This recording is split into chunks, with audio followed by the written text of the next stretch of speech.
Okay, then good morning and good afternoon, everyone, and be welcome to the International Seminar on Social Theory, our Seminario Internacional de Teoría Social. We are very pleased to have you with us today, and we thank you for joining this space for dialogue and critical reflection. This seminar focuses on capitalism and crisis in the 21st century, bringing together different perspectives to examine the challenges, contradictions, and transformations shaping our contemporary society. No? I will now hand over to our moderator, Rommy Morales-Olivares, sorry, who will guide today's session. And maybe just as a kindly reminder, just if it is possible to you, if you can put on the cameras, would be nice to have, as I always say, a kind of fictional presence. No? Yeah. Then, Romy, the floor is yours. Thank you, Rafa. Thank you very much, Rafa. Okay. Connection way. Very exciting, and for me it's an honor to introduce to Professor Patrick Bond, distinguished professor of sociology at the University of Johannesburg and director of the Center of Social Changes in the same university. His work has profoundly developed and climate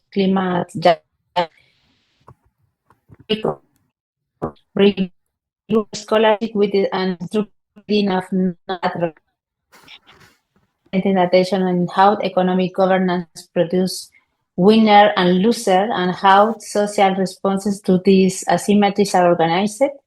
I know his work very closely between 2015 and 2020, because Patrick Bond was my academic host in the BRICS University during my postdoctoral research.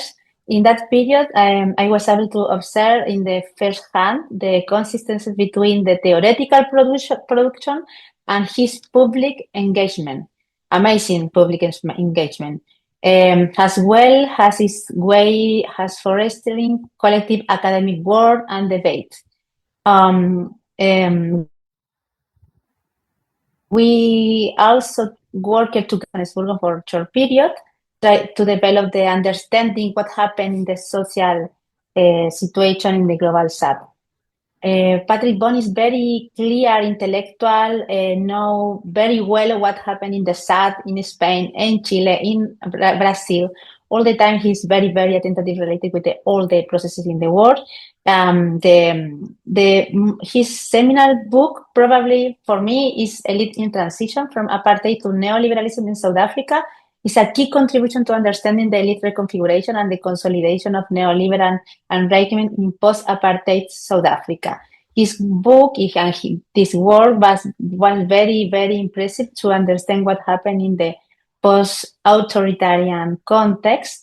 But after that, he developed a lot different line of research, especially related with the BRICS and anti-capitalist critique, where he opened a sharp debate on soft imperialism, extractivism, and the limit of the developmental promise.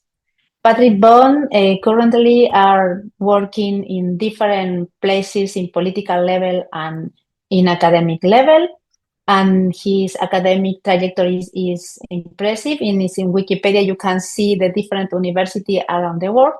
In today's lecture, Patrick will represent the lecture with the title Political Sociologies and Ideological Fluidity in the G20. Enter precisely in this terrain. It invites to think about the ideological symptom on deeper relation among the state, corporations, civil society, etc., etc.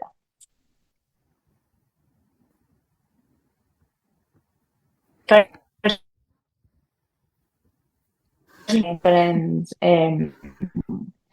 political situation in Barcelona, we don't develop this in that moment, but now this is the last conference in the year. It for me is very it's amazing to present your job in this space. Thank you very much, Patrick. The floor is yours. Muchas gracias. It's so wonderful to be back with Rommy and all of your dear allies, your compañeros and compañeras. Is it Rafael and Juan, Hauke, any of you from Flensburg? I salute you. I have been in Germany recently, and I know how hard it is to have these big picture discussions. But Rosa Luxemburg Foundation, where I was 2 weeks ago for a conference on the just transition, does give me some inspiration that I will pass along by drawing on the social theory of Rosa Luxemburg herself, as well as some of the Latin Americans, especially Joy Mauro Marini. And my favorite theorist is the one I did my PhD with, David Harvey.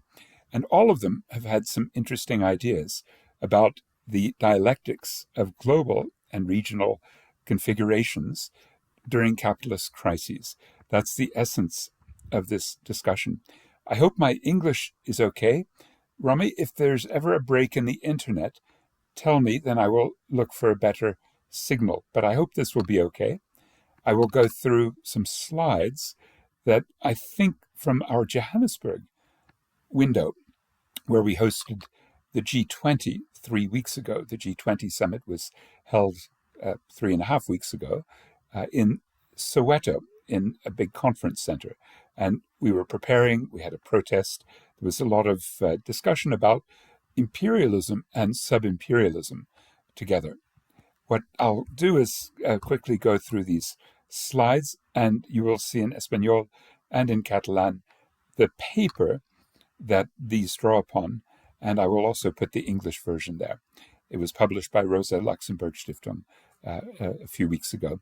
The biggest problem we faced in Johannesburg was the one that the world faces. And I would start by just putting this context of ideological shifts of the world ruling class and its opponents. The far right, the neo-fascist paleo-conservative is the term that the United States movement likes to use, along with populist nationalist. It's xenophobic and racist, protectionist, isolationist, misogynist, transphobic, evangelical Christian, and then Christian Zionist, promoting Israel, Islamophobic, climate denialist, and libertarian. And there are contradictions, but Donald Trump has led this paleo-conservative, neo-fascistic tendency with his MAGA, Make America Great Again. I'm sure you know all of the things I've just said. These are not controversial. We try to follow the trends, and especially the way the far right has moved in Europe in parallel, partly because of Steve Bannon moving between the United States and Western Europe and a few other countries. He's very familiar with Brazil under Bolsonaro, for example. The most important of the paleo-conservative libertarian sort of commentators, Tucker Carlson, probably the most important of these rising stars, is in Britain, where the paleo-conservative Reform Party that's led by Nigel Farage is currently the most popular party. And one of the most popular parties, of course, in Germany, AfD, and in France, the National Front. So we have a global ultra-right to worry about. This is different than the usual two ideologies that work in tandem. We saw that with the rise of Bill Clinton and his neoliberalism, and George W. Bush, his neoconservatism, and their fusion under Barack Obama and Joe Biden. They tend to be warmongering. We would use the word genocidal to describe their relationship to Palestine. They have a term that they use in Washington, the blob, that is to say the Pentagon, the State Department, the military-industrial complex corporations, the media, the think tanks, and the leader is again Trump, because you'll see him invading Venezuela in the next few days, it appears. Egged on by Marco Rubio, a right-wing from the Cuban tradition, the right-wing Cuban exile tradition in Florida. from South Carolina, the most important man in the Senate, Lindsey Graham, and of course Benjamin Netanyahu in Israel. And their main ideologue, although very much at odds with Donald Trump, is Trump's former national security advisor, John Bolton.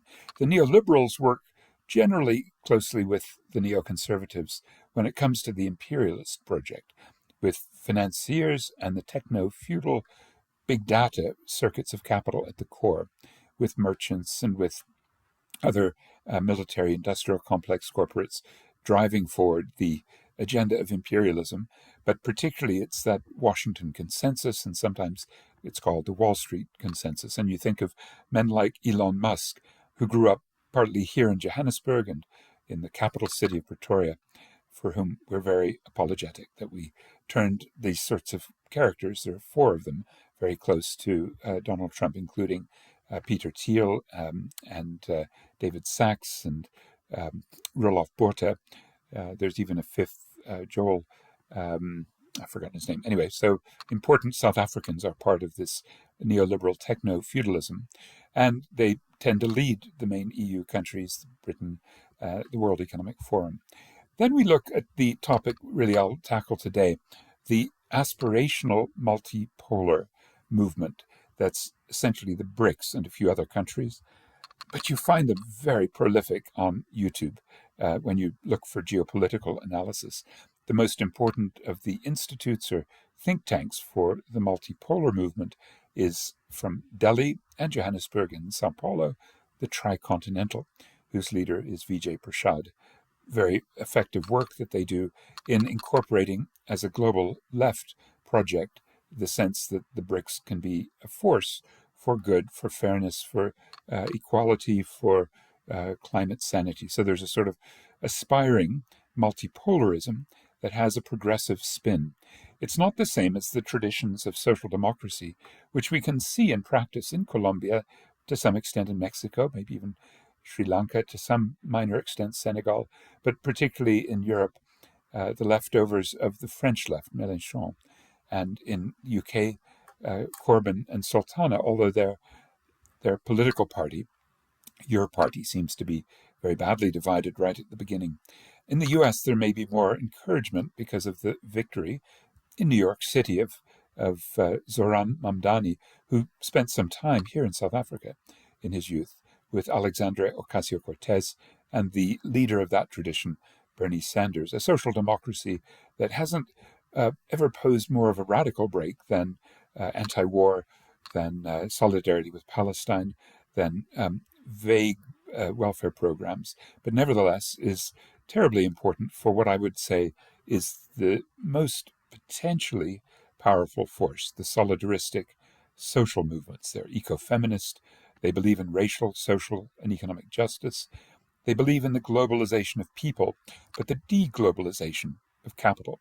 And their social movement internationalism has included the old left of the labor movement, the anti-apartheid movement here in South Africa that helped defeat the racist government.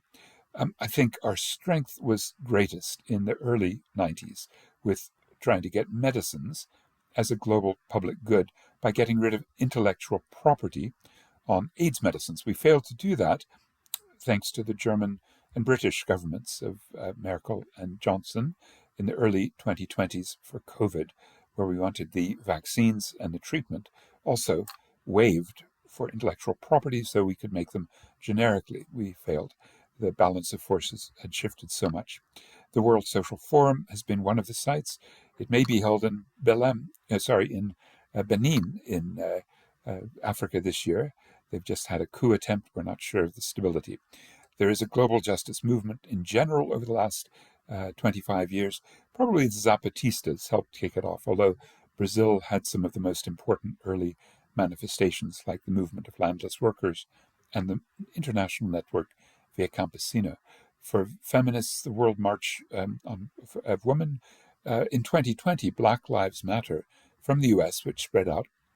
Today, we must celebrate our movements, especially in Spain and Italy, of Palestine liberation, of climate justice, and maybe we'll see something move beyond the US.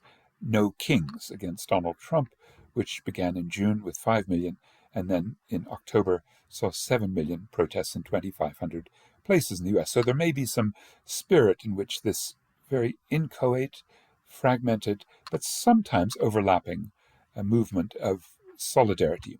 When we see the flotilla that goes to Gaza, captured, of course, and one woman standing out, Greta Thunberg, as the featuring the traditions of the youth and the climate justice movement, and now the Palestine liberation movement.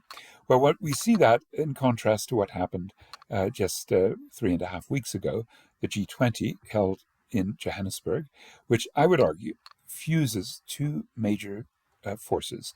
The Western G7, which itself is fragmenting because the US has taken away its support for neoliberal multilateralism and isn't obviously with the tariffs most obviously, but also walking out of the climate summit and walking out of the World Health Organization, dropping its version of a unipolar or a multilateral neoliberal and neoconservative project, probably dropping out of NATO, or at least withdrawing support for Ukraine within NATO in the coming days and weeks, leaving Canada, France, Germany, UK, Italy, and Japan as the G6 and a G1.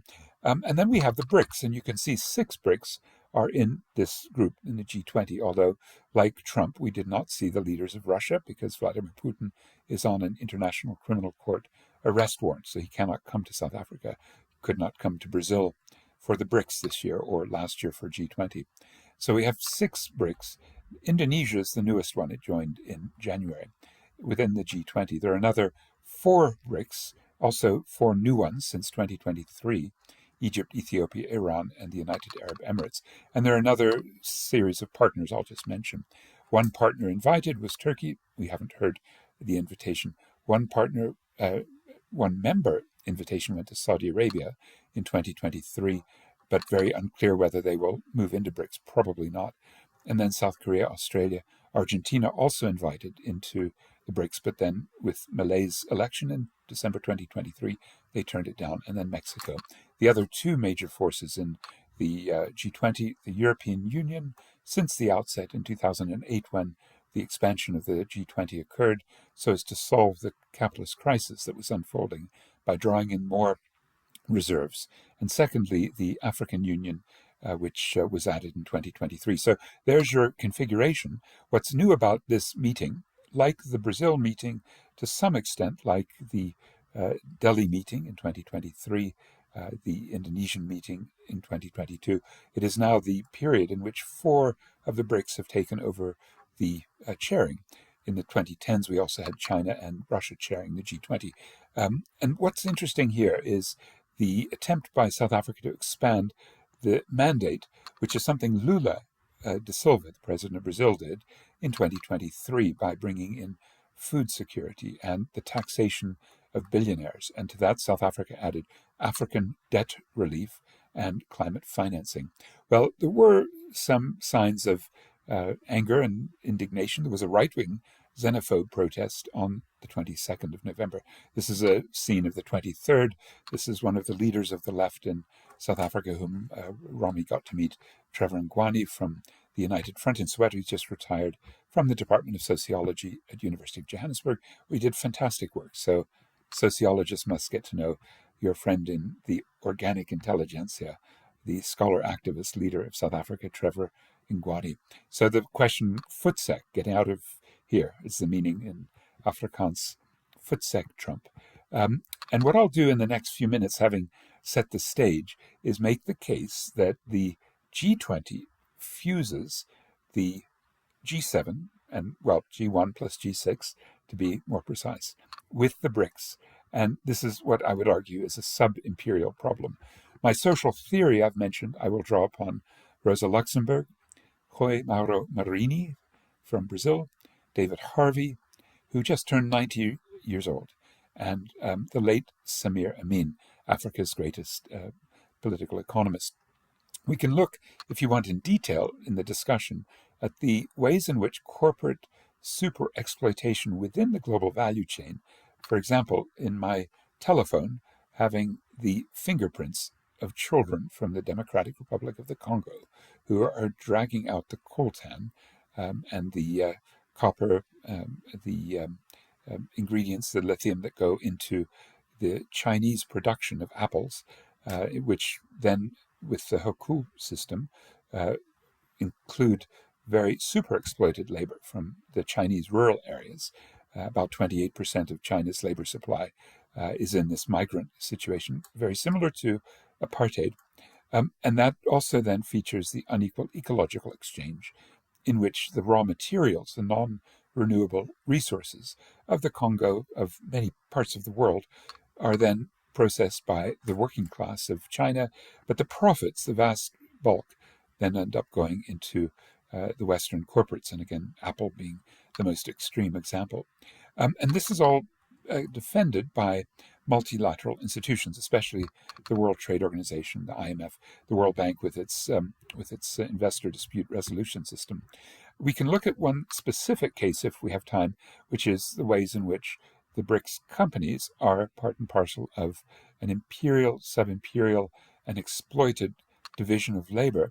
And that now also includes Israel, in which the BRICS economies are very, very tightly connected, with one exception, Iran. But both the 10 major members of the BRICS, with the exception of Iran, plus the partners, have energy and military and other trade relations that activists are trying, just as you are in Spain and elsewhere in Europe, to break. And then I'll really focus a little bit more, especially at the end, on the international climate politics. So again, you got most of the world here, but the contradictions and the dialectics built into this set of divisions of labor between what Emanuel Wallerstein would have said is that core G7 and the semi-peripheral BRICS. And you can see what we had expected from Donald Trump, for example, in that United Nations speech he gave in September, is to walk out of most of the neoliberal forms of multinational corporates, consistent with the ideology of protectionism and isolationism. And if we look at the particular way he behaved in South Africa, starting in April, but then even continuing into last week, accusing South Africa of land confiscation and genocide. He accused South Africa's government of, quote, taking the land of white farmers and killing them and their families. Now, this accusation is nonsense. It's been even proven by Trump's own State Department in their August 2025 Human Rights Report, which has nothing about genocide. White farmers are under a certain kind of pressure because of Trump's tariffs, the tariffs that Trump put on. I should add that part of what's going on is pushing a line in defense of white power to the Trump MAGA base. I would add that our cartoonist Shapiro, and I'll send you these slides, really does this very well, partly because Elon Musk, with his own familial Nazi background, his Canadian grandfather was a very openly Nazi man who then came to South Africa.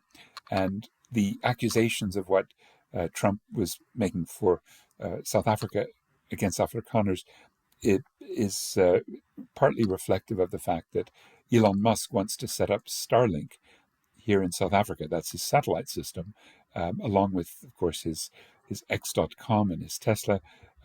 This is a very important part of his empire. And he doesn't want a black partner, which is one of the requirements for black economic empowerment, for affirmative action. And this underlies both Trump's appeal to his own base to say, I'm with white America against black South Africa. And that means inviting refugees from South Africa who are Afrikaners.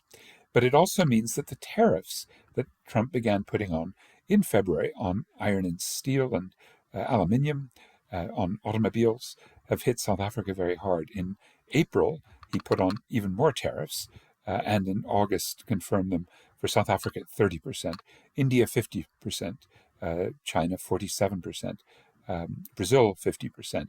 So his tariff policies then start to hurt Afrikaner farmers, especially if you drink South African wine. Maybe it's not as good as your Spanish wines, but it's okay. And yet now you will pay, if you're in the United States, an extra 30%. The main people who are adversely affected, aside from the black farm workers, are the Afrikaner farmers in the vineyards. So we move then to the BRICS, and you can see that they've been expanding. The accepted and those invited will include the 10 new partners who in Kazan, Russia last year were invited, but they were not given the full membership. So some, like Algeria and Turkey, were offended and dropped out. Vietnam did eventually accept its partnership, which is a very vague term, but it may mean that if a new currency eventually gets up and running, some are talking about something called the unit as an alternative for trade finance, because bilateral trade finance, for example, between Russia and India, hasn't really worked because Russia has a big trade surplus in sending India large amounts of oil and gas. So the complications of de-dollarization, but also Trump has threatened even more sanctions. Now, if I look at this G20 as if they are negotiating, the joke in this cartoon is that they're all eating beans, which means they're all emitting and they're all allowing each other to. And that's what the UN Framework Convention on Climate Change, especially what happened last month, where we couldn't even get fossil fuels onto the agenda in Brazil, in the Amazon, leaving fossil fuels underground. And that's because the emissions are extraordinary. There's only one African in the G20 until 2023, when the African Union joined. And all of these are very, very poor performers, whether the G7 or the BRICS. They rate very weakly.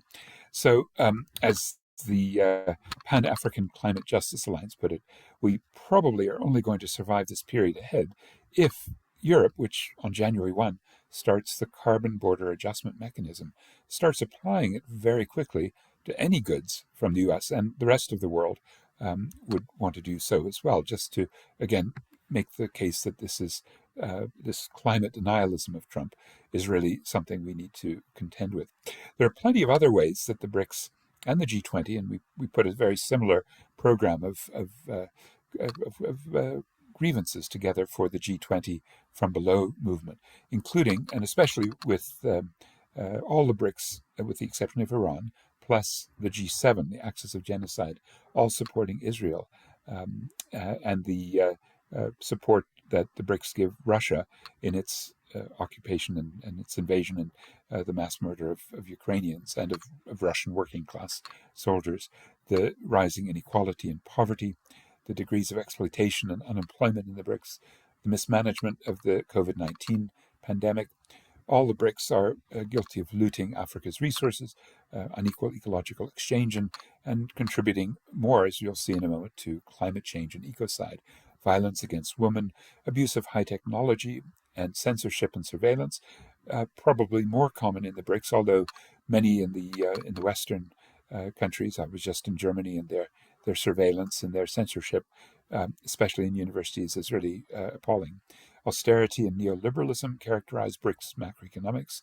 The belief that they could move an agenda against the dollar, which I think is terribly important to do because of the ability of the US Federal Reserve to print money, quantitative easing, usually in conjunction with the Bank of England, European Central Bank, and the Japanese, and that ability to print money one day and then to raise interest rates very high the next is why we need to de-dollarize.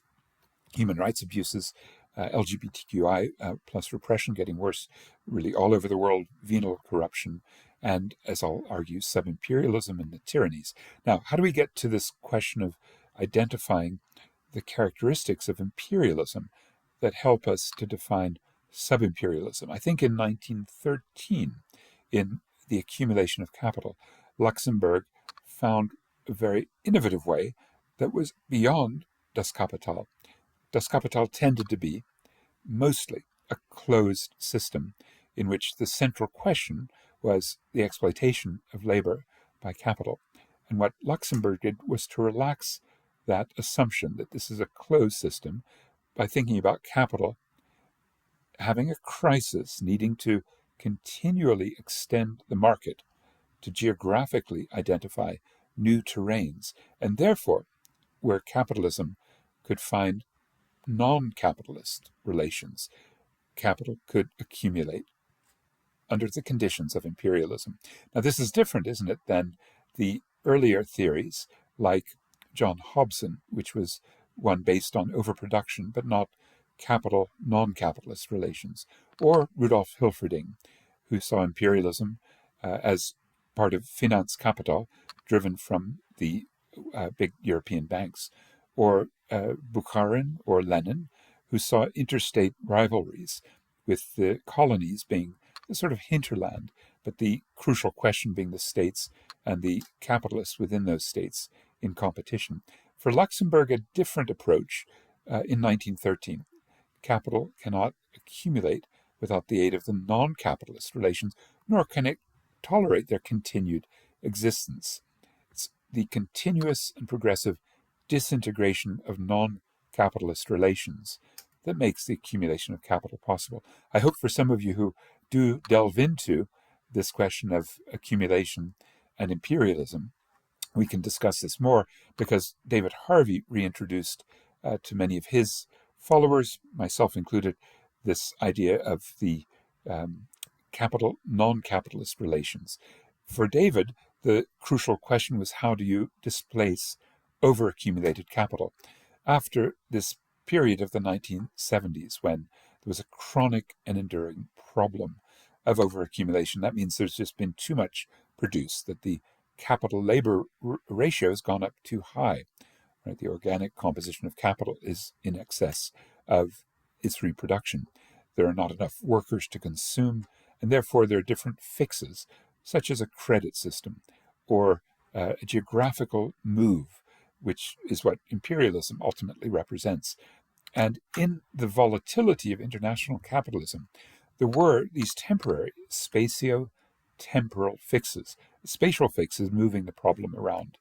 A temporal fix is using time, usually by speeding up the production process with better equipment, or spending your money now but paying later using the credit system. A temporal displacement. You can pay later but consume now.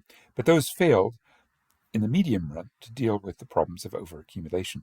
So in the book, The New Imperialism, this is where he brings out the Luxembourgist analysis and identifies that some countries, as this spatial fix unfolds, are first the absorbers of surplus capitals, but then they become producers.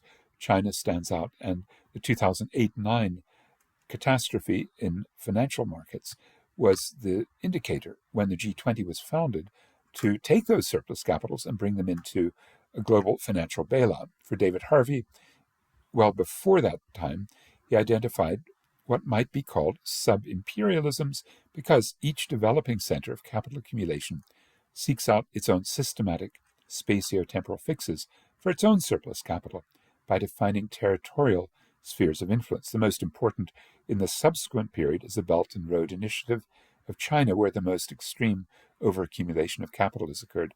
Again, to return to the social theoretic, we find the term sub-imperial first appearing.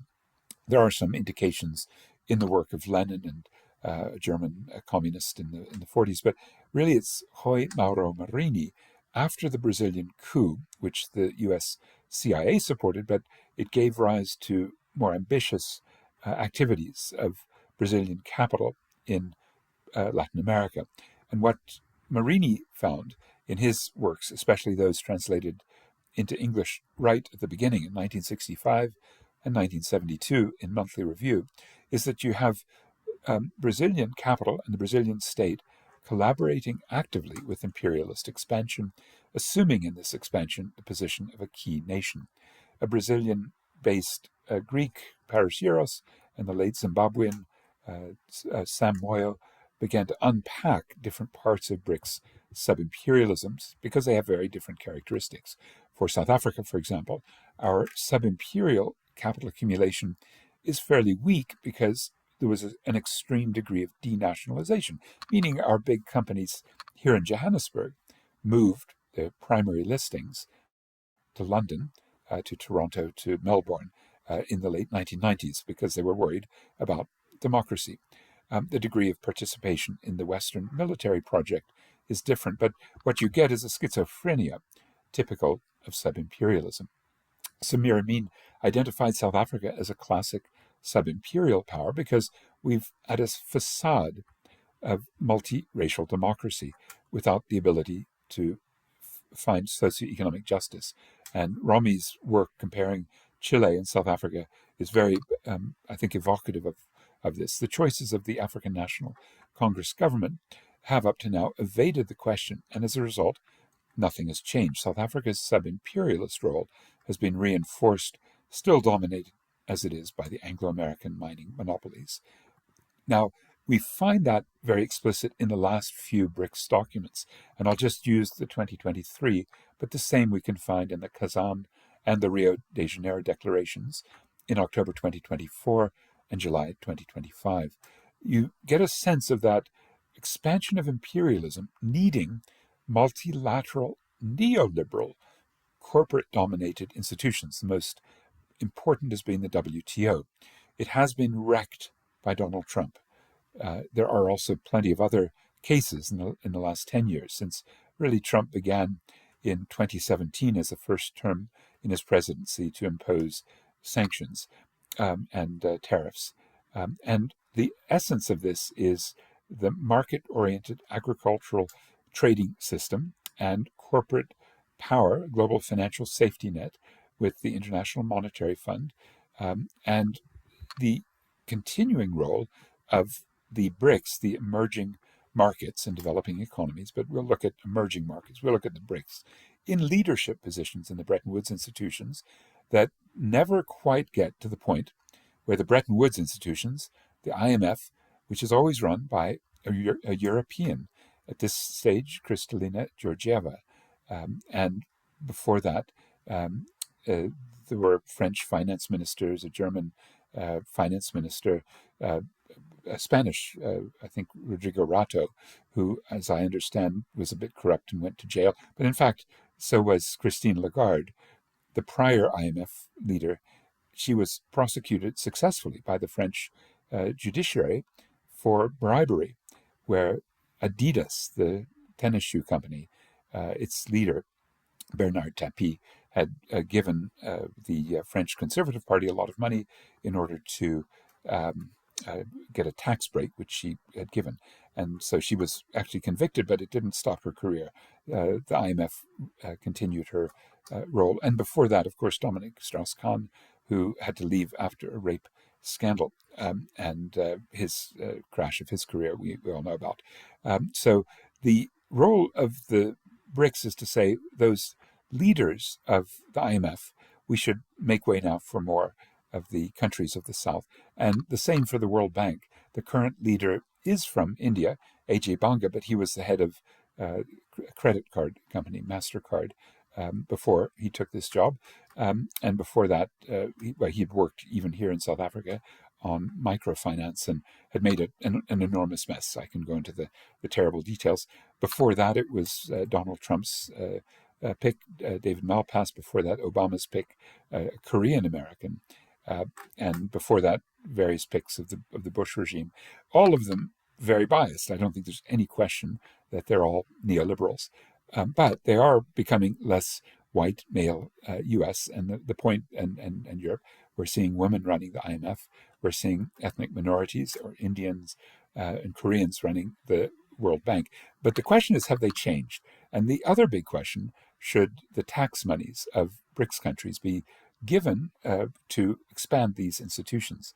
And that's been one of the debates in Brussels. The Committee for the Abolition of Illegitimate Debt, cadtm.org, has run a series to discuss all of these tendencies within the BRICS. So it's myself as well as Eric Toussaint who are probably the most visible. But in Kazan, exactly the same wording to put the WTO at the core and the IMF at the center of world finance. So you don't see any real multipolar agenda. And I can go into briefly the BRICS New Development Bank and the alternative that it represents. Here's what's so important, though.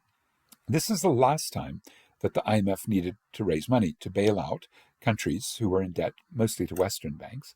And this was in 2015. And at that point, when it was finally all approved in the period 2010 to 2015, there was an expansion of the IMF by its capital base, and China raised its share by 37%, Brazil by 23%, India by 11%, Russia by 8%.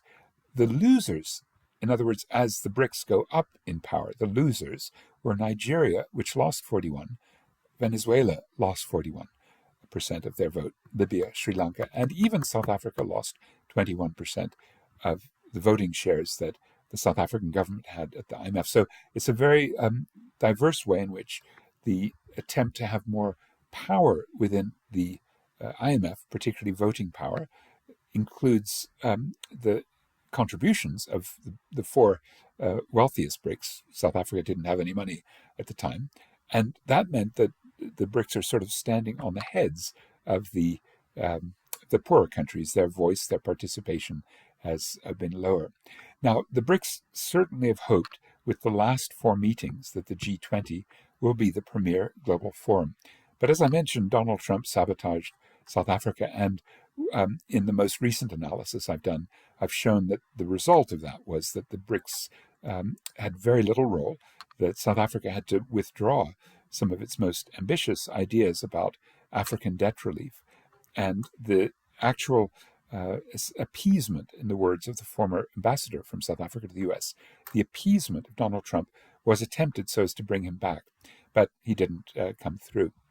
I'll conclude with just a few quick thoughts on the sub-imperial condition and the dialectics of climate politics, because at the end of last month, just before the BRICS summit started, on November 22nd, the Rio Leaders Declaration was issued. And as much as we've looked at all of the things that have come out, we found no break in this confirmation that the BRICS work closely with the G7. The reason is that they occupy these very high emissions shares. Now, we have to obviously look at per person emissions, where China and especially India are not so bad. But the absolute emissions are what's crucial to bring down rapidly. And China and India, you can see, along with Russia, Brazil, Indonesia, are 5 out of the top 6 countries, with the EU 27 countries being, obviously with the US, very high current emitters. And of course, we also have Iran and Vietnam, South Africa, Vietnam being a partner, as major emitters of over 500 megatons per year. And worse, some of them are expanding. China at 4.3% during the 2010s through 2022, Indonesia, Iran, and India all above 3% expansion rate, which is double the global average for greenhouse gas emissions. One would also want to make clear that there are, in the historic emissions, not only your own territory as, let's say, the guilty site, but the colonial power, which means, of course, Britain and European countries would, if we took this seriously, right through the decolonization process, they would be responsible for the emissions. And you can see historically, the US has this 500 billion tons of emissions, but so do the EU and UK. And the red in that graph is where their colonies emitted, but the benefits, the colonial activity, went back to the core, to the headquarters in the colonial powers. Russia and Ukraine have a similar relationship. Ukraine is a major emitter, but Russia, as the USSR, should have some control, or shall I say some responsibility for that. But again, that China, Russia, Brazil, India, Indonesia, and South Africa do stand out, and as does Iran, when you look at these historic emissions, for which we should then be demanding reparations or climate debt, or what's called polluter pays. Those are the major points I wanted to make about the dialectics, the contradictions in which we've seen a broad claim that there's a multipolar project.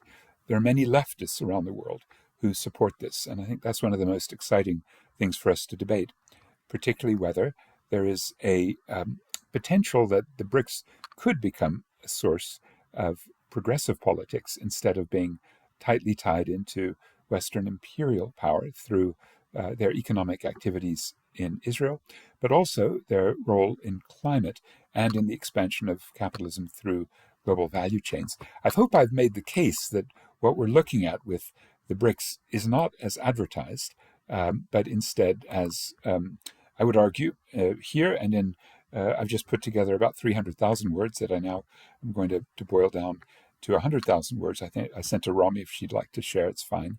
A long series of analyses, particularly with my colleague Ana Garcia at the Federal Rural University and a few others. And we have a small network, and we anticipate with the BRICS meeting in India this year, in spite of extreme repression in India, our main allies in India, who are part of the National Alliance for People's Movements, as well as the Center for Financial Accountability. And if some of you know India, you'll probably know that the crucial progressive leader of the social movements is Medha Patkar, and she's invariably the main host for the Counter Summit.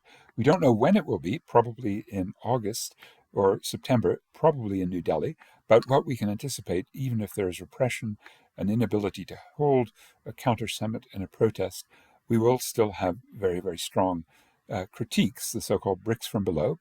Our website, I'll send you the site. Right now we're using the G20frombelow.org website, but we hope we'll be able to draw you in, and especially if I've made any mistakes when it comes to translating political economic theory, the sociological theories of world systems and dependency, which many of you know much better than I do, and the individuals like Rosa Luxemburg, Joy Mauro Marini, David Harvey, and Samir Amin, from whom I continue to take theoretical inspiration.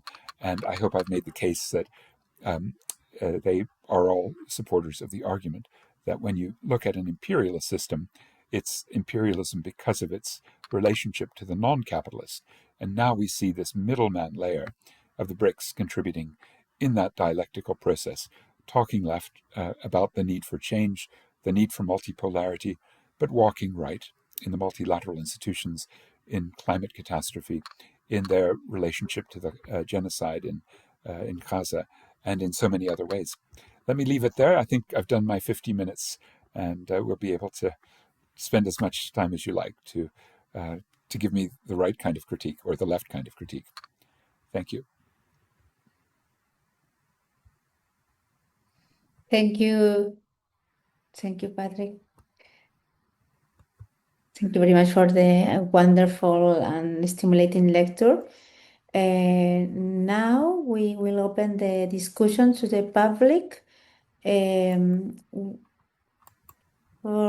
Sorry, I have a problem with my audio because I hear my voice. It's not nice. No, it's okay. It sounds great, Rommy. We will collect 2 questions, and after that, Patrick, you can comment or say something about. I don't know if any question in the public. You can put the icon of the hands in the chat, or if you prefer, you can to write the question in the chat. I can read.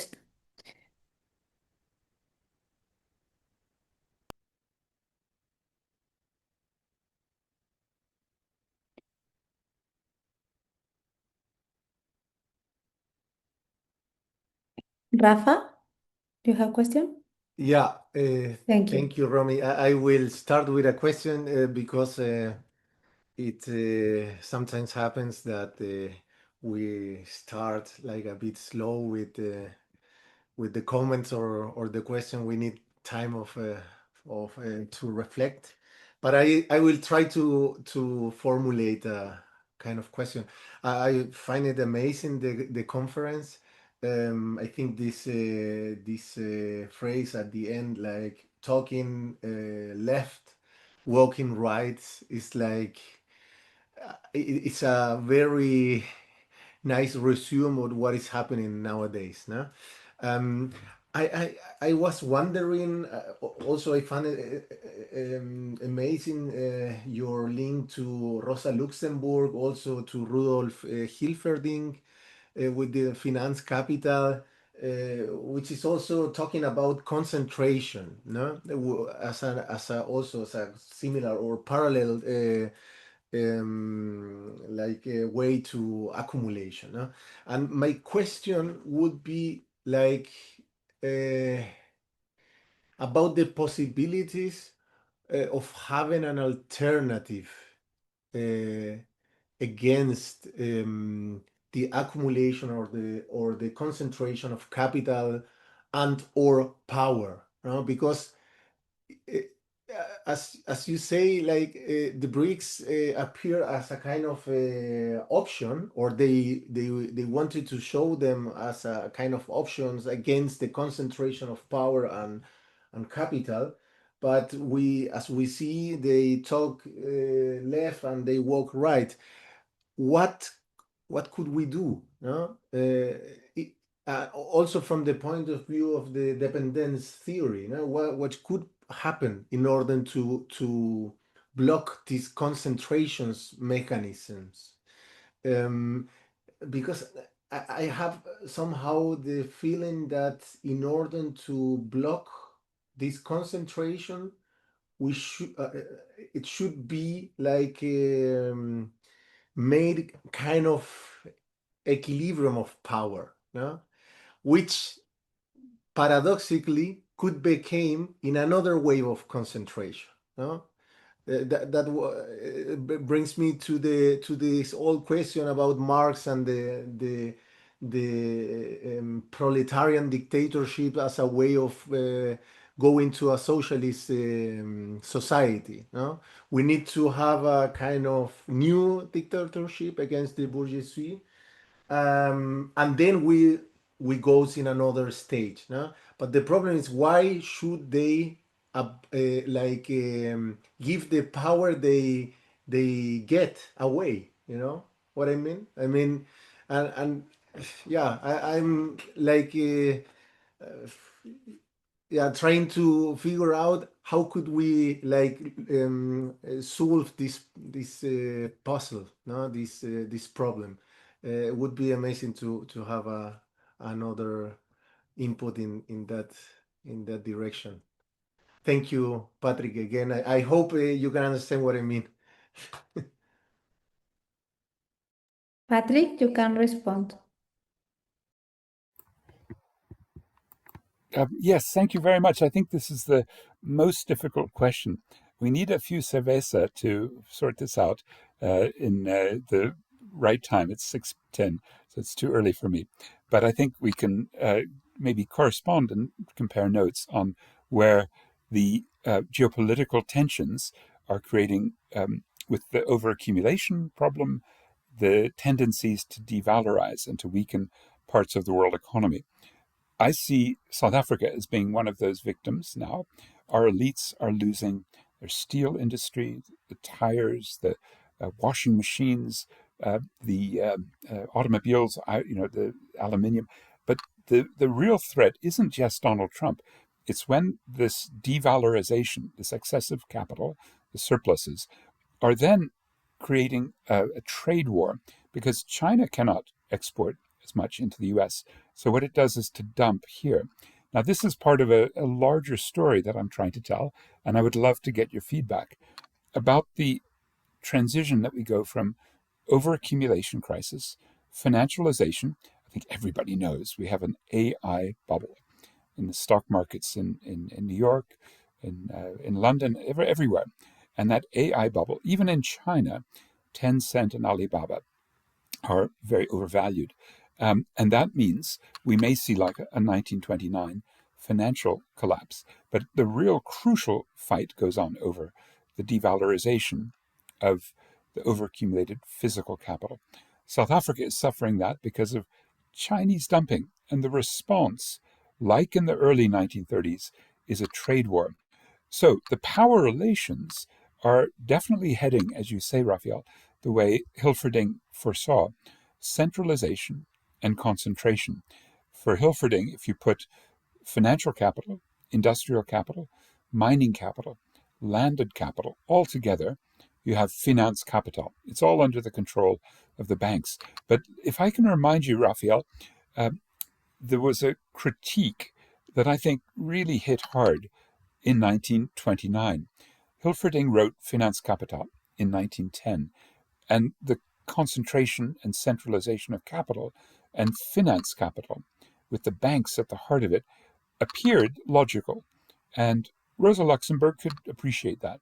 But what was crucial at that point was also that the contradictions, or the dialectic in which a crisis tendency of excessive centralization and concentration and inequality and financial bubbling led to the big financial meltdown. In Germany, it was the Kreditanstalt, but in the US, it was the Wall Street in 1929. And there was a man in 1929 in the Frankfurt School named Heinrich Grossmann, and his criticism of Hilferding is extraordinary to reread because he published it just perfectly, March 1929, and it's about the tendency of capitalism to break down. So, Rafael, I would start this discussion by saying the system that they have that appears so centralized, so concentrated, with now maybe three big blocks, the US as G1, the G6, and the multipolar, right? Those three blocks I mentioned, those probably cannot withstand a very serious round of devalorization. In other words, the kind of slow motion process that deindustrializes and creates the right-wing populist backlash might then give us the same conditions for a left-wing rise.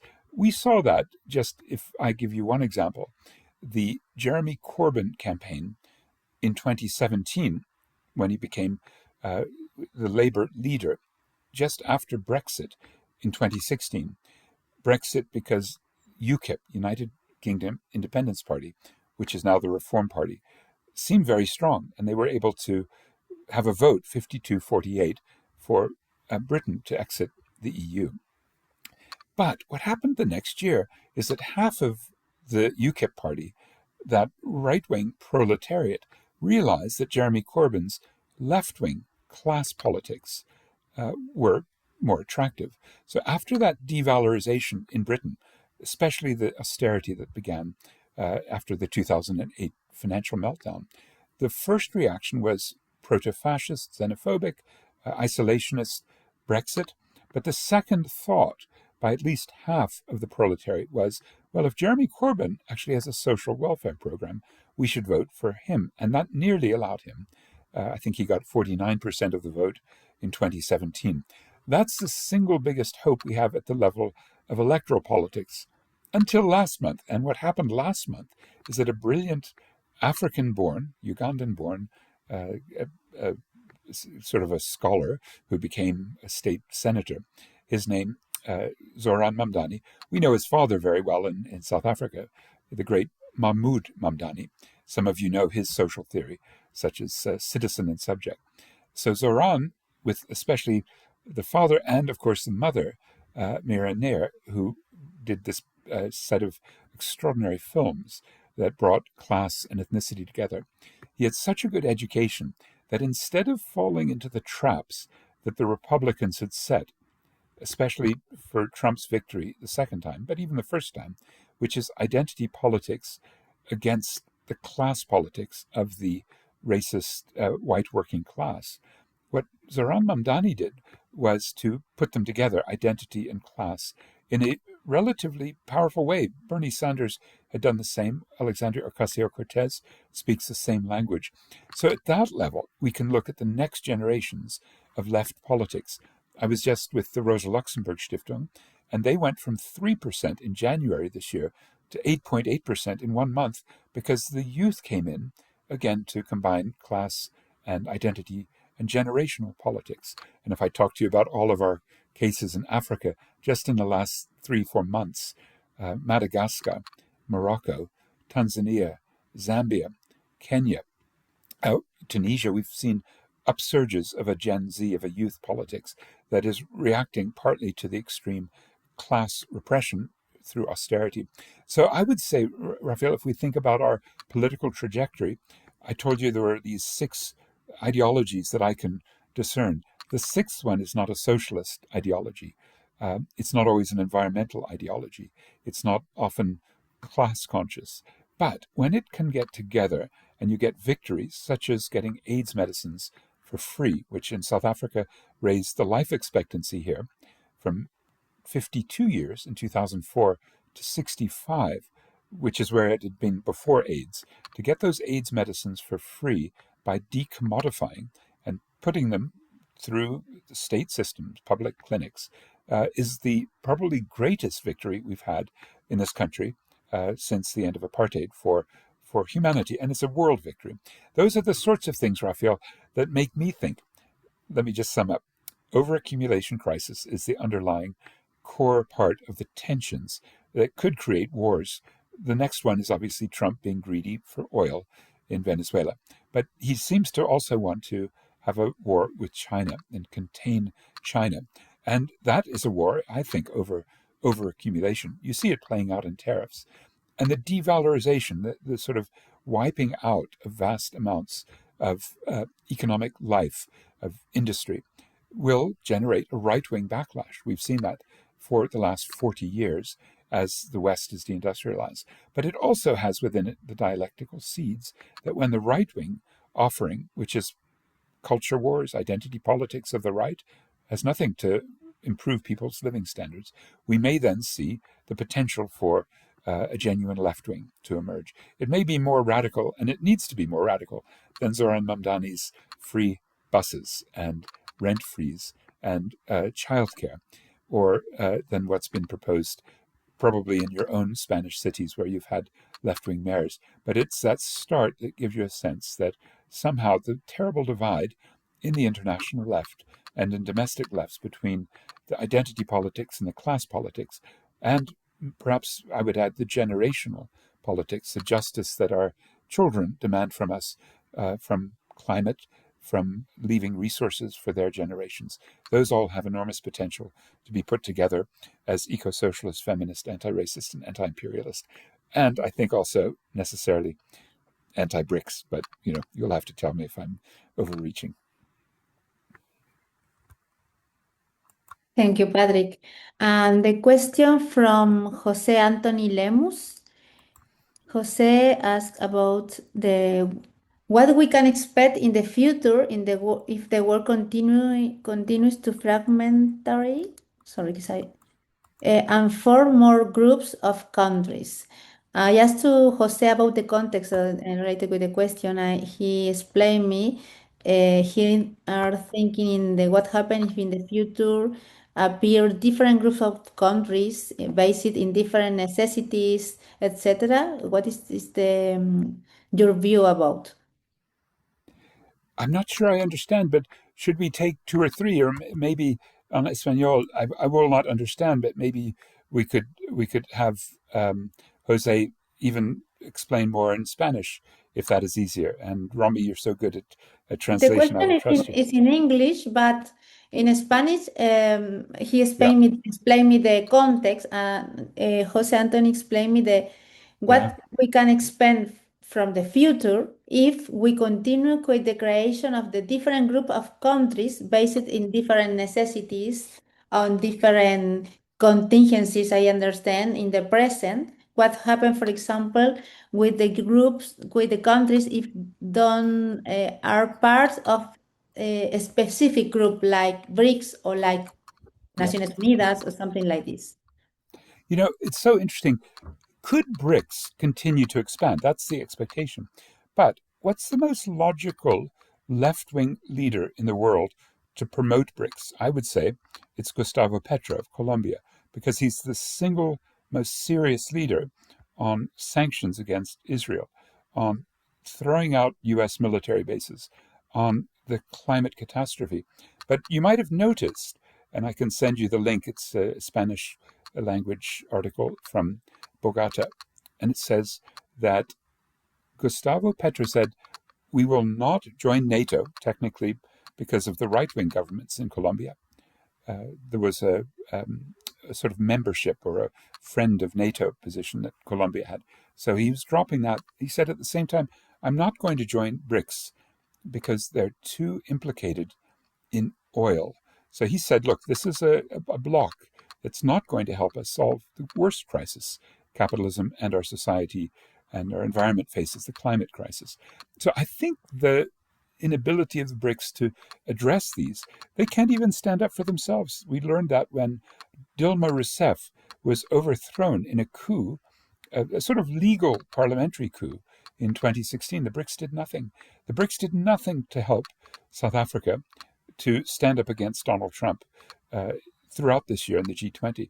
The BRICS did nothing when Lula called a meeting in September to generate a sort of plan about tariffs. They did nothing. The BRICS are, I think, incapable of actually doing anything concrete. I could go into the BRICS New Development Bank, their one institution, and show you that it's a very corrupt institution and it hasn't delivered. There's no contingent reserve arrangement as promised. There's no credit rating agency as promised. So the BRICS aren't really that attractive.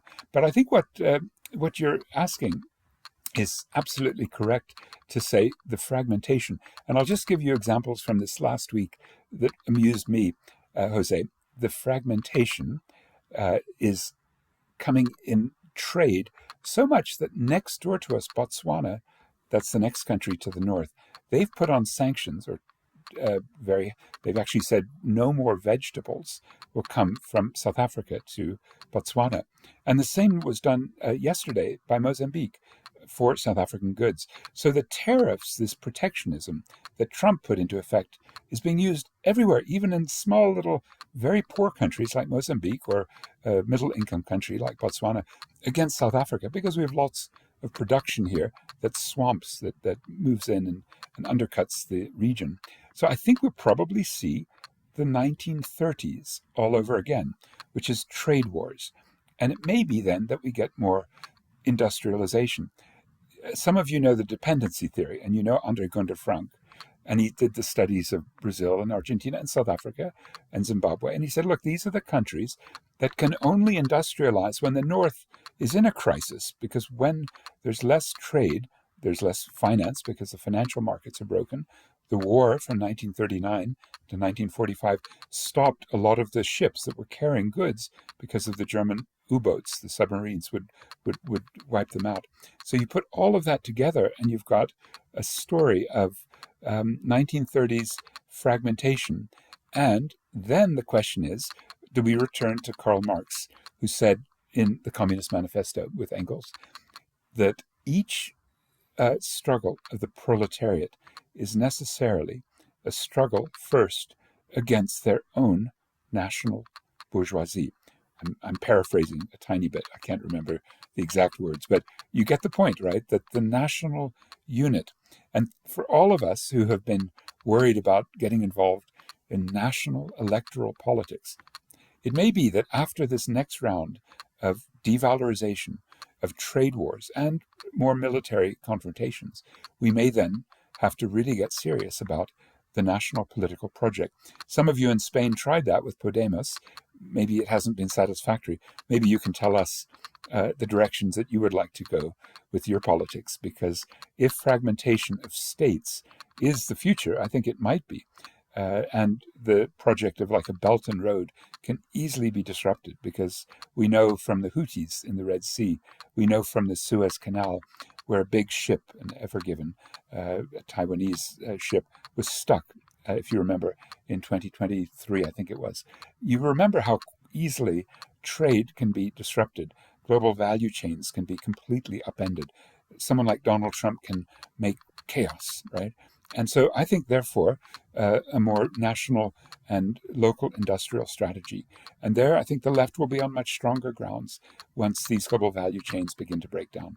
Does that make sense? I'm just asking you because in Europe, you're worried about the far-right parties coming to power and wrecking the European Union, dropping the social protections, even dropping out of the EU itself.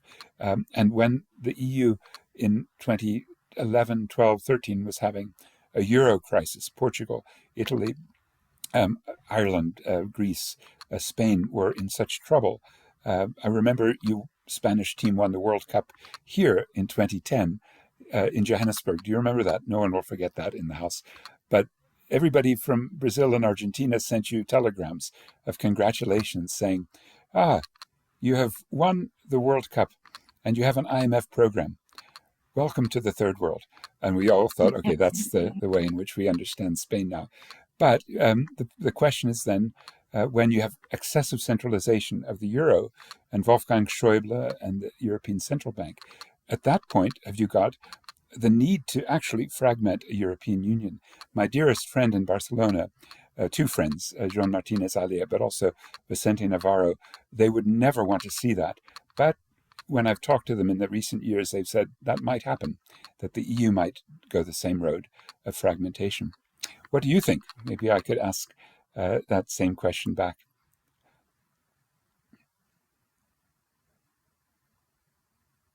Thank you very much, Patrick.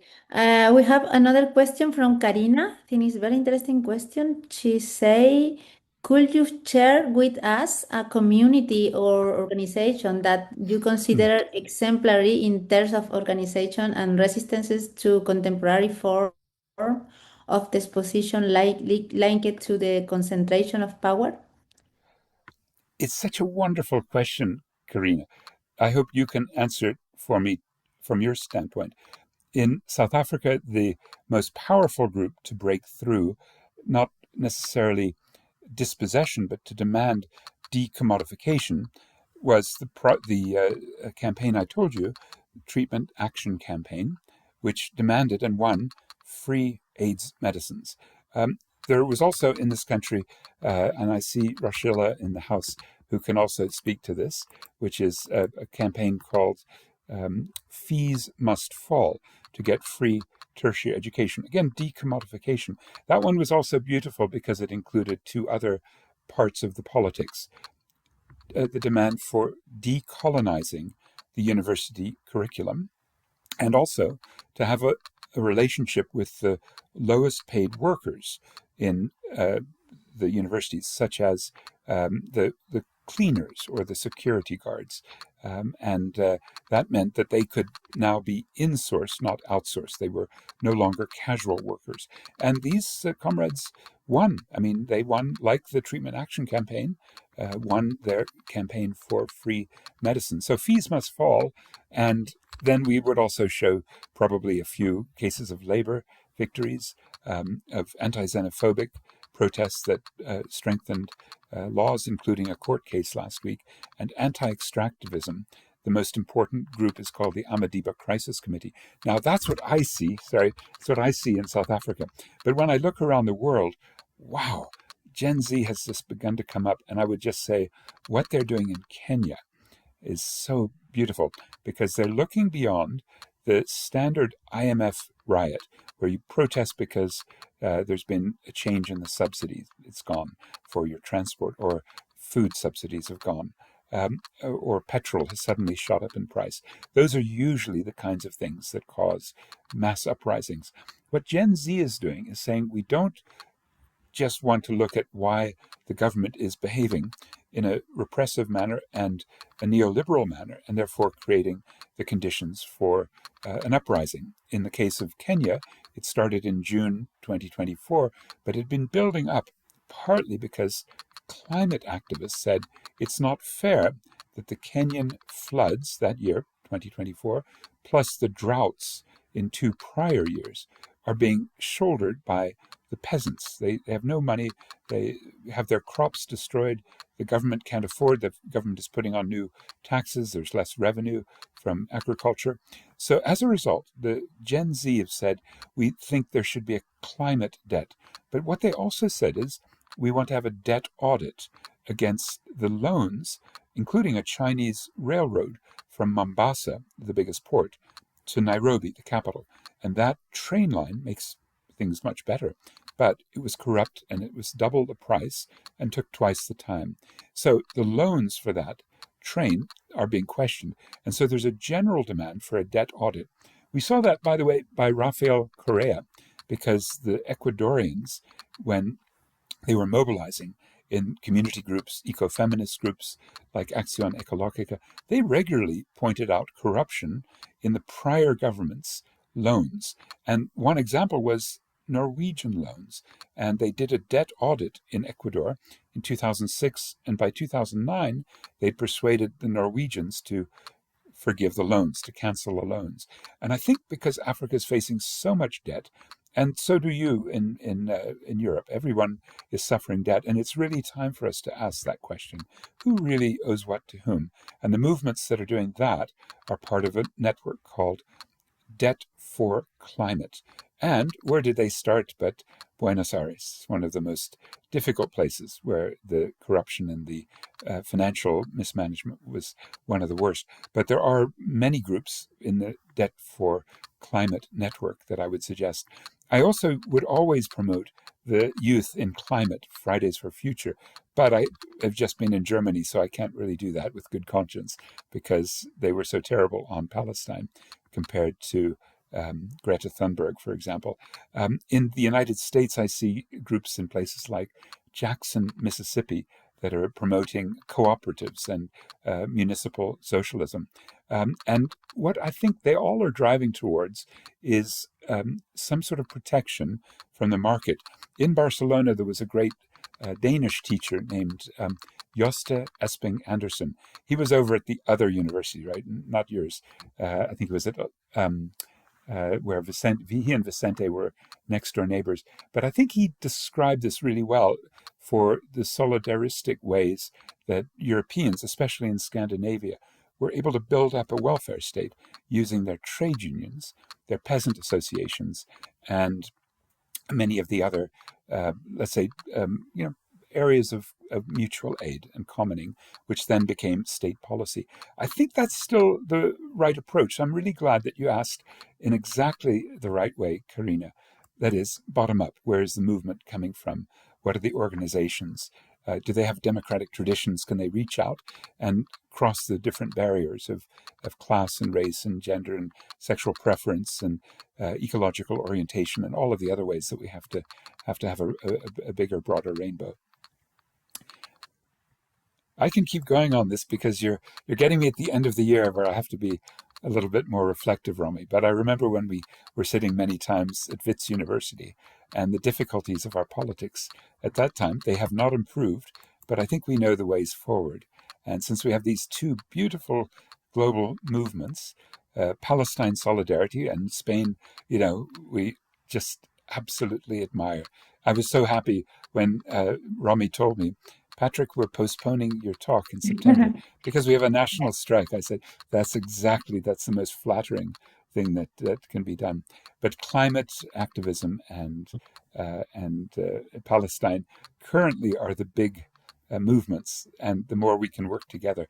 Maybe I'll show you an example of what we try to do in South Africa. We're working on climate damage by the coal that is shipped from South Africa to Israel. South Africa is the number one supplier. In fact, today, the only supplier of coal to Israel, because Gustavo Petro got Colombia to stop sending it. So I'll just send you what we give as our information to comrades so that they can campaign. And I must tell you, the most hopeful single network of governments had a meeting in Cape Town on Monday.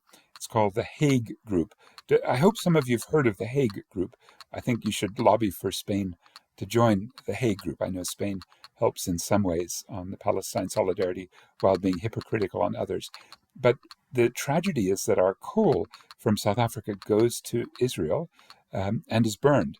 So we're measuring the damage. Obviously, the Palestinian damage is priceless, the damage to Gaza, but also the damage to the climate and future generations. We do have new numbers to measure. So you'll see them in the fact sheet where we're trying to measure if you burn a ton of coal, you get 2.6 tons of CO2. And if 170,000 tons are brought on a ship, sometimes stopping in Spain, by the way, I'll send you our tracking system, Gibraltar and also in Spain, the ships go from South Africa and they refuel and they stop on their way to Israel. And when they do that, they do about 600 million euros of damage to the environment, because we can now calculate it's about 1,400 euros per ton of damage for every ton of CO2 emitted.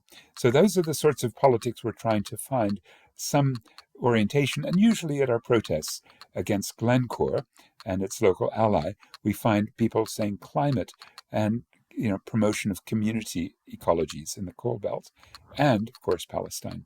So we're having those protests every couple of weeks now, 15 people, but it really does help to say this is a movement that says to a South African government, we know you talk left really well in The Hague, that's great. We need that genocide case to continue. But you walk right when you sell coal, and it's the president's brother-in-law. So yeah. Any other questions from any of you comrades? Yeah, thank you very much, Patrick. Yes, I have two questions. It's impossible to me don't ask you about the Ibrahim Traoré in related with the African Revolution, because this is from the West, from the Europe or from Latin America. Normally we see Africa like the homogeneous continent, no? Like Latin America from South Africa, I think it's the same.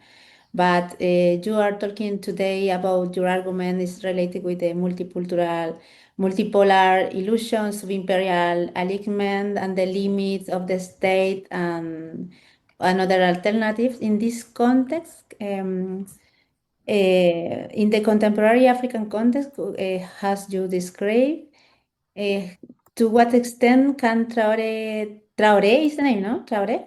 Ibrahim Traoré, yes. Yeah. Revolutionary and Pan-African discourse be understood as a real rupture with the dependent and sub-imperial form of statehood in Africa, rather than as another expression of sovereignty or framing within the existing logic of global capitalism. Basically, what do you think about, and what is the relation between this discourse or this political project with South Africa in that moment? Mm-hmm. Well, it's a great question, and I'm incompetent to answer. The reason is I haven't had any opportunity to study, and I haven't seen trustworthy material at the website called Review of African Political Economy. It's ROAPE, ROAPE.net. You'll find some articles that ask tough questions. So let me tell you the concerns that Traoré is still based on the gold in Burkina Faso and other minerals, still running an extractivist economy. And he's made deals, especially with Canadian mining companies. He's also fallen for what's happening in Africa is right-wing cultural homophobia. It's worst in places like Uganda, Zimbabwe, but in Burkina Faso, also making acts of homosexuality illegal as one of the criticisms of Traoré. There's also a sense that even though he carries this amazing tradition from Burkina Faso of Thomas Sankara, who, like Traoré, was a junior military officer, had a coup, and did very extensive social reforms, that would be the hope for Traoré's future, that within Burkina Faso, there's so much of a need for changing the class structure. And that's the hope that Traoré will do so. For him to actually throw out the French when it looked like they were ready to leave. They've been decamping from various parts of Africa already. There are very, very few French soldiers left in West Africa, for which we're extremely thankful. But beyond that, it's difficult to know how Traoré can do much more than simply be the subject of inspiring videos on YouTube. But about 9 out of 10 of those videos are fake. They're deep fakes. So, of course, we have our worries. But I want to send you instead to Ashraf Patel, who's put into the box the hope that we have that Central African progressives, especially in the DRC and Zambia, will actually stand up to the next big threat, and that is more of the resource grabbing by the United States. What Ashraf has warned us about is the fake peace deal that Donald Trump was able a couple of weeks ago to pretend to have done between Paul Kagame in Rwanda and Felix Tshisekedi in the DRC. And you probably saw those two standing there.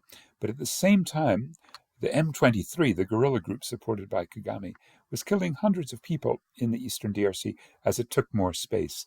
And what Trump wants to do is to work with his old ally, Kagame. This goes back to his first term, but basically the U.S. has always used Kagame and Yoweri Museveni in Uganda as the main sub-imperial allies in that area, and to use the troops of Rwanda to keep the peace for about a $4 trillion extraction. And it's just the way that Ashraf has put it, using Angola, which used to be a liberated state, and it was a pro-Russian, pro-Soviet state for a long time.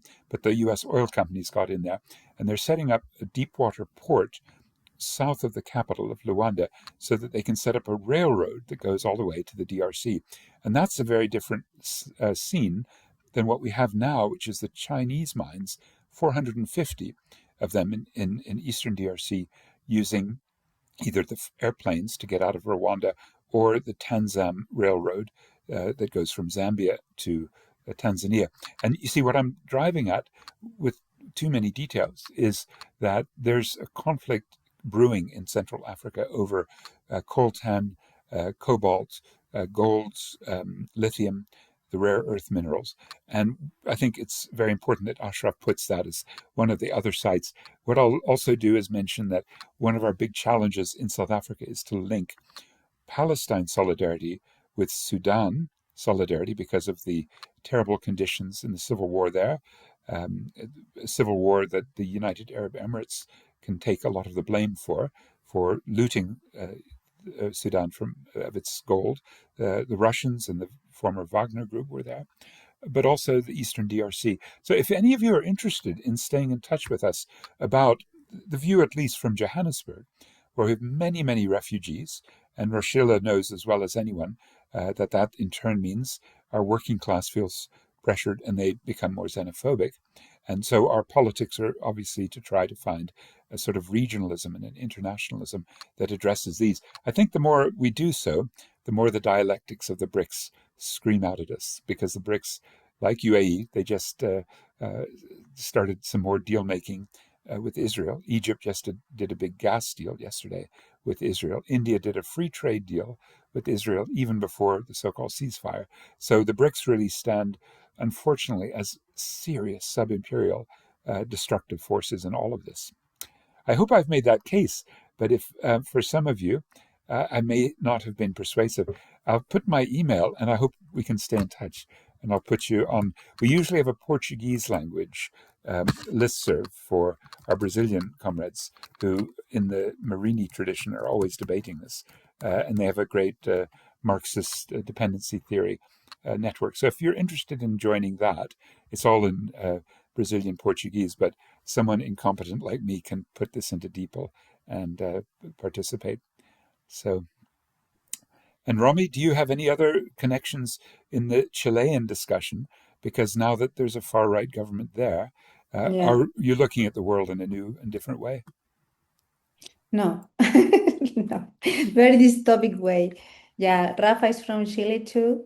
And just maybe I have the last question related with that. I don't have any analysis about the Chilean case because the right side cast have, I don't know, Rafa's 59% of the. Yeah, Yeah. 58.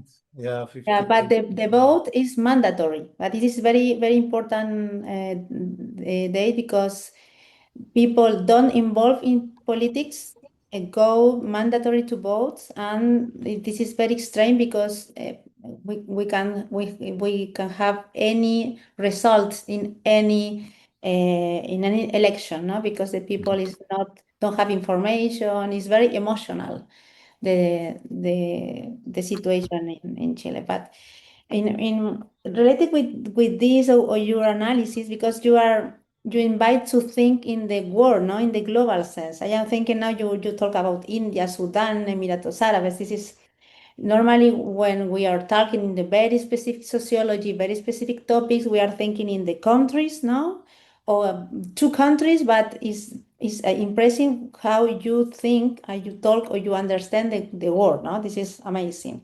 I'm thinking in that to open the eyes related with the word. My question is probably the last question because I think we don't have more questions in the chat. Is related with the progress category. You don't explain in theoretically or explicitly in your conference about the progress category, but is implicit, no?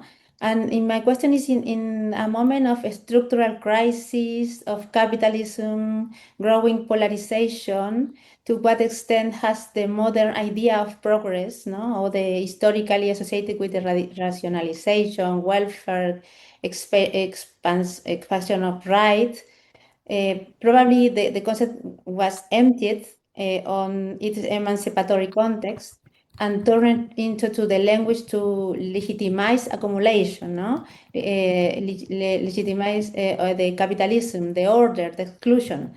In your perspective, is there any critical or not teleological way to reclaim the concept of progress? Or should we abandon the concept in favor of another category? Because at the moment, I try to understand the concept from the Peter Wagner. Peter Wagner was 10 minutes ago in the chat. Category of concepts, Zizek have another one, no? And Marx have another one. But we have the reality in the world related with this concept, or we need probably abandon the concept and try to understand what happened from the another theoretical frame. This is my question. I don't know if I explain well, but I try. And It's fantastic because Romy? Karina has a similar question. Should Yeah. Rafael just allow me to quickly draw your attention to something everyone in Barcelona knows, degrowth, because you are the capital city for debates, mostly at the Autonomous University. But when I have my debates with Giorgio Callas or my old friend Jason Hickel, or the group around Jean Martinez Allier, those are wonderful debates because I try to raise the question of whether progress has to incorporate Marxist crisis theory, which creates the problems of overaccumulation and then devaluation, which is what I think we have to do by way of debating degrowth. Degrowth has to have within its broader framing not always a search for technological progress. With AI, it makes it all the more important to figure that out, but rather to look at a different measure than we do, GDP. So the paper I've just been presenting in Rosa Luxemburg Stiftung and then for our South African Federation of Trade Unions is about widening the degrowth movement to have a better conception of progress that meets everyone's needs. And I think, Karina, then I just go back to Karl Marx. Forgive me if I sound like a dinosaur, because Marx saw that the production of goods not for profit, but for meeting social needs, would need to be organized by a national state that was a socialist project, but that the communist project would be the withering away of that state.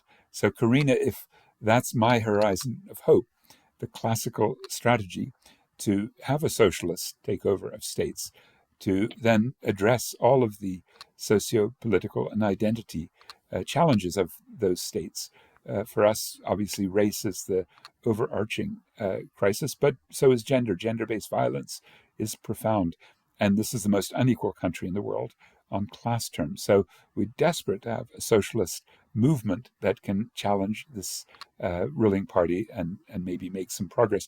It's a long way off here, and I suspect, Karina, in Spain. But if that is the traditional formula, that is, you take the national state, you then bring a socialist project of planning and meeting everyone's needs, and then confederations, the way Ashkelon in the Kurdish liberated zones is trying to do, like Rojava, or that Murray Bookchin described, federated communist or libertarian socialist municipalities. That might be where we end up in my great-great-grandchildren's generation. But in the meantime, lots of work to make sure that degrowth has a much richer and deeper relationship to capitalism in taking advantage of a capitalist crisis, and also in applying in a place like South Africa or my friends in Ecuador, Acción Ecológica. They certainly believe in a degrowth, but they call it buen vivir or sumakase, or they have a very different way of articulating what they think a decommodified and mutual aid-based life could look like. Decentralized, of course, but aware of the ways in which we have global divisions of labor that we must now start to reconstruct. But Rafael, you have the last word, the last question, but I hope also it's your own comment Yeah, and your own advice. no. It was just I wanted to add a very last question, if I am allowed. Um, we always kind of close the colloquium with a kind of question about the future. I know social science has not exactly a lot to do with tarot or whatever we can call that, but it would be interesting to speculate a bit about the future. How do you see the future or the evolution of power relations in 10, 20, or 30 years? Is there any reason to be optimistic, or I mean, we can always be optimistic in the praxis, but theoretically. Yeah, I mean, look, the topics that I talked about today, like currencies and financial systems or climate management, all of these make us terribly pessimistic. And worst of all is that in the White House, you have a fascistic leader. You can just see in every act he's done. The most damaging, probably, we'll look at from this man in Johannesburg, Elon Musk. He went to high school here. We always have to apologize that we gave you Elon Musk, but we also gave you Trevor Noah and Kyla, the great singer, and Charlize Theron, the great actress. So, okay, it's an offset. But what he did with USAID, even though we don't like USAID's ideological orientation, its practical means of setting up strange NGOs, what USAID being taken apart could mean is 14 million deaths by 2030, according to a major article in the Lancet in July. Now, part of the AIDS medicines, PEPFAR, is coming back. There may be some food aid here or there. What you can see Marco Rubio, the foreign minister, doing is very manipulative work with USAID. But that's $64 billion per year that Elon Musk was trying to save, was exceptionally destructive at the level of humanitarian aid, food aid, climate, all sorts of things. In our AIDS medicines, we lost about $460 million, which our finance minister did not put back. So that means our own ability to have a strong treatment regime for HIV. People living with HIV is much less because of losing all of that money. Now, what does that mean for this question of projecting? The US has lost a lot of soft power, that ideological control, that ability to whip countries into place seems, through USAID's destruction, to have declined.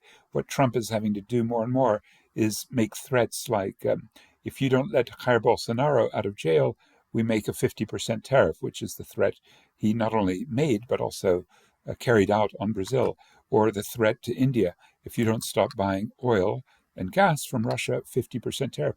Well, those are serious threats, but they make profound enemies of the US. So I think the ability of the US to be the world hegemon, of course they have 820 bases, military bases.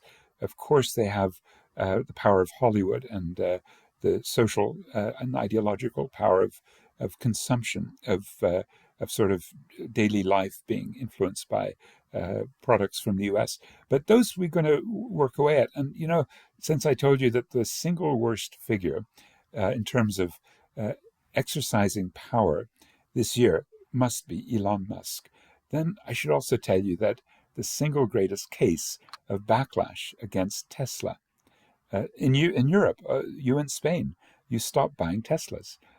People are dropping off of X.com. There's resistance to Starlink. So there's a boycott that led Elon Musk to lose about $110 billion, about a quarter of his wealth, which just gets back to the very big question that we all ask. What can we do to weaken these centers of power? And the more we act together in internationalist ways and have discussions like this, and the more we find principles and analyses, strategies, tactics, and alliances, those 5 features we always look at: principles, analyses, strategies, tactics, and alliances. And we come up with ideas like BDS, right? The Palestinians said in 2005, all of our civil society, we're not going to rely on Hamas, winning in Gaza. We're not going to rely on Fatah and the Palestinian Authority. We're going to have our own BDS.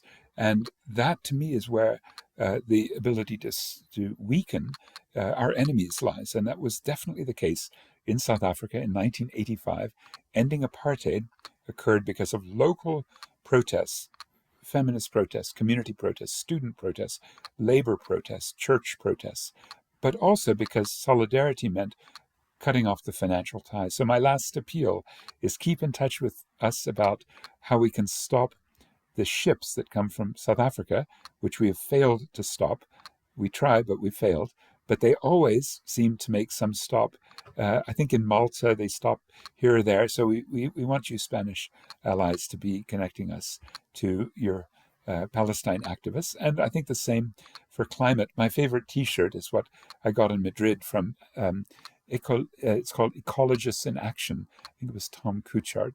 So I always wear that because it has a dead bird on it. And it's the kind of symbol that we have all over the world when we're not succeeding in unity on these bigger questions of saving our planet for our future generations and ours. So, muchas gracias, compañeros. Thank you so much. Thank you very much, Patrick, for your amazing conference and the discussion.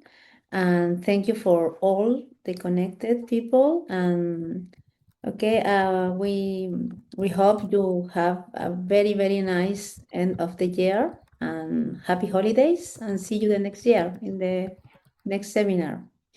I will want to attend as much as I can. And one day, these translation systems will be so effective through AI that we won't need to spend money on expensive translators and interpreters. So I hope we'll stay in close touch and one day see you in Barcelona. Nice. Thank you, Patrick. Okay. Thank you very much, Patrick. And thank you, all of you. Okay. Ciao, comrades. Bye. Adiós.